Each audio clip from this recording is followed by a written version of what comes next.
This is JP with Political Pop Culture, and this is my take. Although, it's going to be a bit of a different take on my take today, because today I'm going to do something totally different. Today, instead of picking the story and recording audio, editing the video, and then throwing everything together and uploading it, today I'm going to record off the cuff. I've got a couple stories I'd like to talk about, and instead of scripting out what I want to say, I just want to speak from the heart. So, first up, Rush Limbaugh. Look, whether you're a fan of Rush or you're not, you can't deny the impact that he's had on talk radio in general and conservative talk radio specifically. Without Rush Limbaugh, it's unlikely that there'd be a Sean Hannity or a Mark Levin.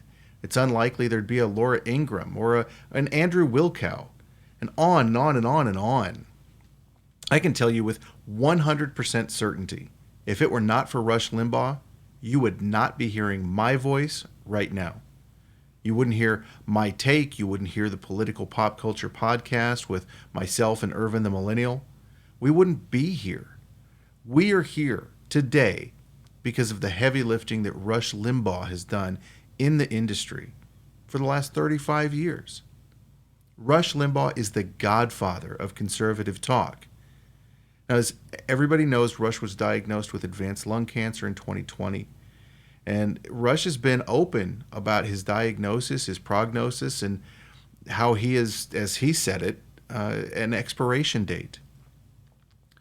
Well, today Rush's producer, James Golden, who is better known by his listeners as Bo Snerdley, announced in a tweet,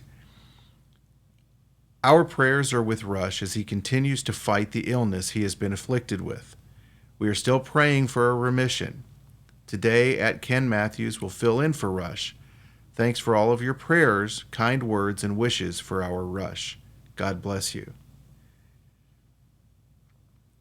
Now, James Golden has not followed up. He has not responded to requests for comment. He hasn't had anything else to say on the subject. That said, it's not a great sounding tweet. And the reaction on Twitter has been unsurprisingly hostile from the tolerant folks over on the left side of the aisle. But there has been an outpouring of prayers and well wishers as well. So I would just like to add today my prayers for Rush. I wouldn't be here today if it were not for you, and I thank you. God bless you, Rush, and God pray for you and your family, and like so many other people around the country, I pray for a miracle. I hope that you can go into remission and get back on that beautiful golden microphone and enthrall us for another 30 years. But whether that is God's plan or not, thank you for everything that you've done. And that's it. That's all I've got to say about that. Okay, that was pretty somber. I apologize. Probably not a great way to start off a podcast or a video, but there you have it. But now I'm going to try and bring it up just a little bit. I have something a little more fun, a little more exciting to talk about. So bear with me, because now we're going to talk about the Rock and Roll Hall of Fame. The Rock and Roll Hall of Fame nominations for 2021 were released today. And there are some names on that list that absolutely belong. There are also some names on that list that, in my opinion, don't belong anywhere near the Hall of Fame. Now, I'm not going to go into a bunch of detail. I'm not going to trash talk anyone on the list. Everybody on that list does have some major accomplishments in their career, and that's cool. I just don't think that everybody on that list was relevant enough or sold enough records or were influential enough to be considered for the Hall of Fame. Now, I'm not going to run down anyone on the list, like I said, but I am going to run down the list itself. And what I mean by that is I'm going to talk a little smack here.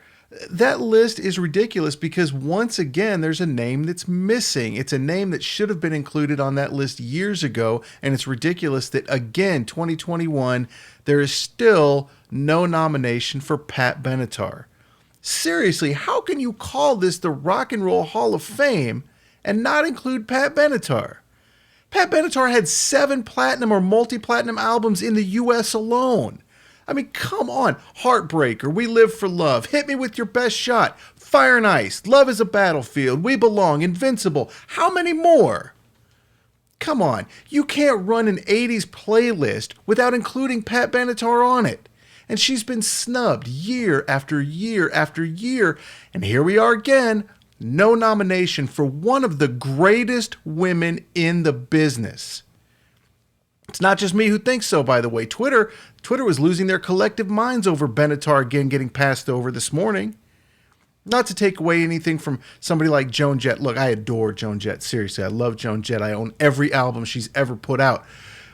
But Joan Jett and the Blackhearts, they're a glorified cover band. And they were inducted into the Hall of Fame back in 2015. It's time for the Hall of Fame to get this right.